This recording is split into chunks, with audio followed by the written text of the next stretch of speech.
uhora mu makurusi wiruka watejwe inyatsi. Niwizerera ijambo urabohoka mu izina rya Yesu. Akira kubohoka.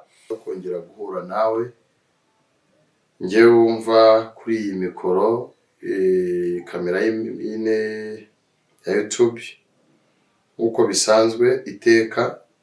Hari icyo nshaka kukubwira. Imana iteka ryose igiye gutabara iteza ikibazo. Nimba uzi neza yuko uri kureba bugufi bwawe ukabona intambara, ukabona ibigeragezo, ukabona amakuba, ukabona ingorane, wakisuzuma muri izo ntambara ukabona weho n'Imana mubanye neza. Ndagira ngo nkubwire ngo uko bishyushye kose nuko bimeze nabi, aho ngaho uri hihishemo ubutabazi bw'Imana. Yesu ashimwe. Habwa umugisha n'Imana. Ndashima Imana ko ngize umugisha wo kongera guhura nawe ngewe wumva kuri iyi mikoro kamera y'ine ya YouTube uko bisanzwe iteka. Iki gitangazamakuru Yesu yaduhaye ku Ineza y'Imana TV. Nitwa Pastor Jean Dodier. Ndi umukozi w'Imana. Imana igiriye icyizere cyo kubana namwe mu gihe nk'iki ngiki. Shima Imana cyane ko yangiriye icyizere ikangabiza umurimo wayo. Uyu munsi nkaba nyihagaze mbwiriza ubutumwa bwiza, mbwira abantu kugira neza kw'Imana kwayo. Urugendo rwanjye rw'ivugabutumwa narutangiye muri 2000 aho nibuka na 15 muri iki gihugu cy'u Rwanda. Ntangira uru rugendo cyari igihe gikomeye. Ni igihe narwanye intambara yo kubwiriza ubutumwa bwiza. Narakubiswe, nagiye njya mu bihe bigiye bitandukanye, naraye hanze, ariko ndashimira Imana mu myaka maze mbwiriza ubutumwa bwiza ko yagiye igendana nanjye. Aho nahagaze neza, aho nagiye ncika intege, ariko icyo mpamya neza nuko Imana itigeze inkuraho umwuka wayo cyangwa se nk'inkureho imbabazi zayo. Ndagushimira wowe twafatanyije urugendo kugeza muri iyi myaka, unshyigikira, unsapotinga, ukamfasha, ukamfata ukuboko mu buryo bw'umuhamagaro. Aho uri rwose ndagusabira umugisha. Hari bamwe tubana mu biganiro bya radiyo, abo duhurira ku mateleviziyo, uko mugenda munshyigikira, tubana mu buzima bwa buri munsi. Imana ibaha umugisha. Yes, wibazaga rero ngo Imana impaye irihe jambo? Imana impaye ijambo ryiza cyane. Impaye ijambo rivuga ngo ugiye kubohoka. Ugiye kubohoka, ugiye gukurwaho imigozi n'iminyururu. Imigozi yari ikuboshye igiye gucika mu izina rya Yesu. Tumaze dusenga Imana. Data, mu izina rya Yesu Kristo wa Nazareti, uri Imana ikomeye, uri Imana igira neza, uri Imana ishobora byose.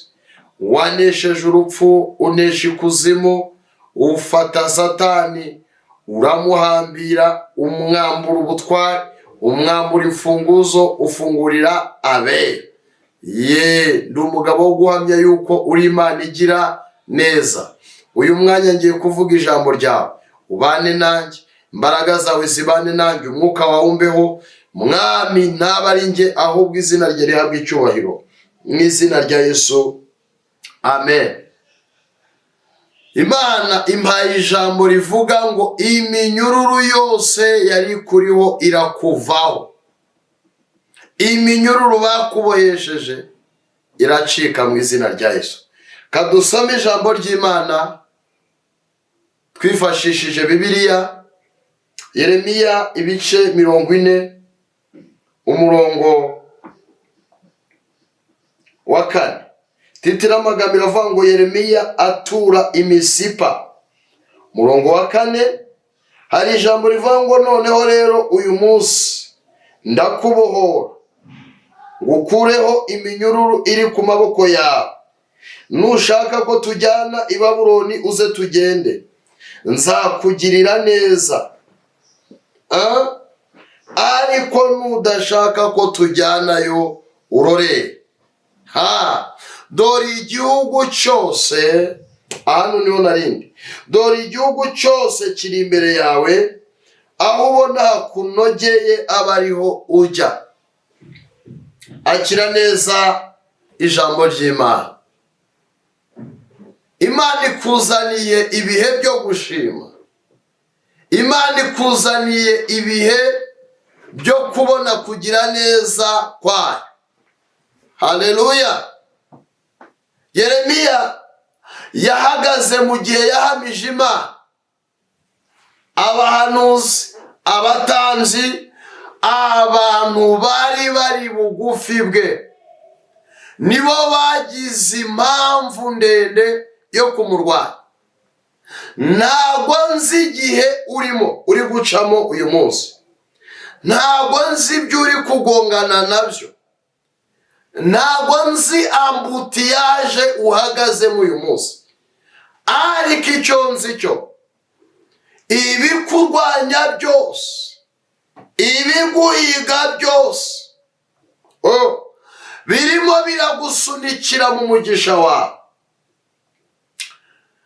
Ntukurwe umutima n'ibyo uri kunyuramo.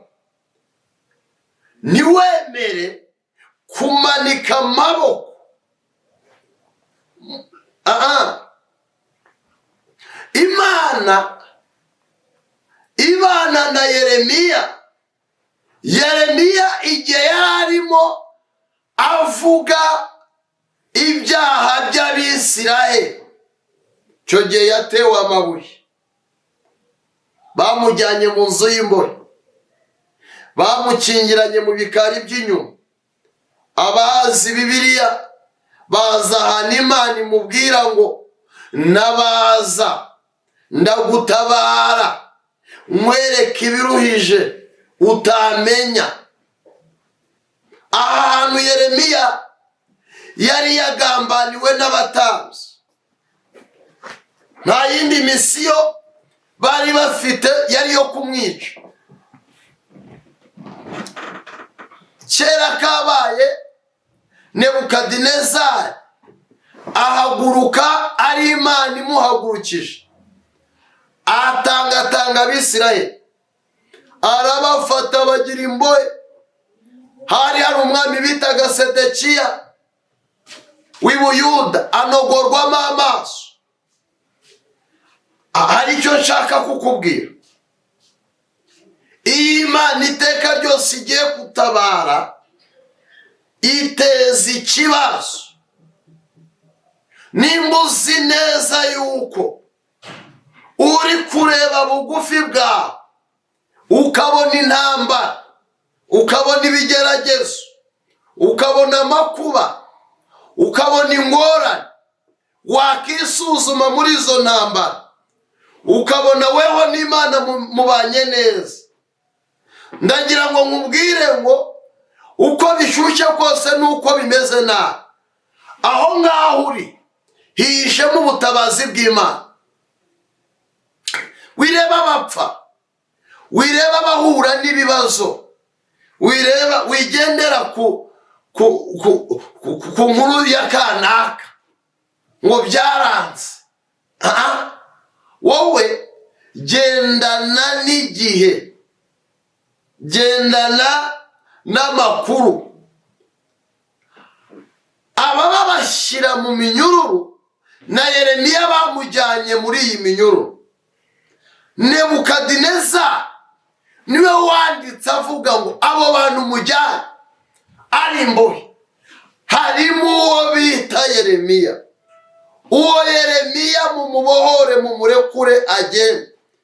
wari ubatwaye ari imbohe, abwira Yeremiya arabanga aba bene wanyu ubona bagiye hari masotele banifayibirita, aba bagiye kuko hari ibyaha bakoze, ariko weho haleluya uyu munsi ndakubohora nkukureho iminyururu iri ku maboko yawe. Imana igiye kukubohora, Imana igiye kukubohora, Imana igiye kugukuraho igisuzuguriro, Imana igiye guhindura amateka yawe. Wasebye cyane, Imana igiye kukwamamaza cyane. Hari uko abantu bagufashe, hari uko abantu rimwe na rimwe iyo turi mu bigerageza abantu batwifotoreza. Uzi ko uri mu kigeragezo umuntu akicara ku bwawe, abantu bagahera mu gitondo bicara bavuga ikigeragezo cyawe, bavuga amateka yacyo, bakakuvuga bahere mu gitondo bikagera saa sita z'amanywa barimo bakuvuga. Nimba bari n'abadamu bari akibuka ko ikintu kibatandukanyije, akibuka ko yari afite umwana ari kujya gufata ku ishuri, akaba ari cyo kintu gituma basubika.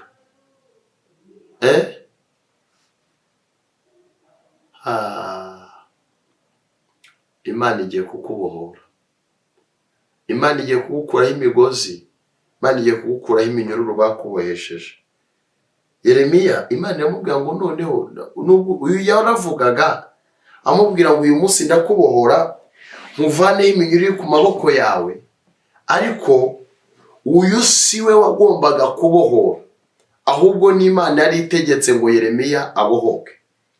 Kamvugira ijambo, Imana igiye kukubohora, Imana igiye kugukuraho iminyururu bakubohesheje. Hari amarira umaranye iminsi, hari inzandiko zimwe na zimwe bagiye bakwandikaho, hari amaposte y'ibinyoma bagushyizeho, barakuboshye ngo ntuzashaka, barakuboshye ngo ntugacuruze ngo byemere, barakuboshye ngo ntuzabona visa ujye wapurayinga ugende buri munsi byange. Barakuboshye ku rugero umara umwaka umwe, imyaka ibiri, imyaka itatu uri mu maboko y'abo bantu. Nagira ngo ntangaze, mubwiriza aravuze ngo ikintu cyose kiri hano munsi y'ijuru cyagenewe igihe cyacyo. Reka nk'uha amakuru rero, igihe cyo gusuzugurwa kirarangiye, igihe cy'uburetwa kirarangiye, igihe cy'indwara kirarangiye. Ijambo Imana impaye ntabwo ari iryo kuwa kabiri, ntabwo ari iryo kuwa gatatu, ni iry'uyu munsi. Imana imanuwe no kukubohora, ije kugukuraho iminyururu bagushyizeho. Akira kubohoka mu izina rya Yesu.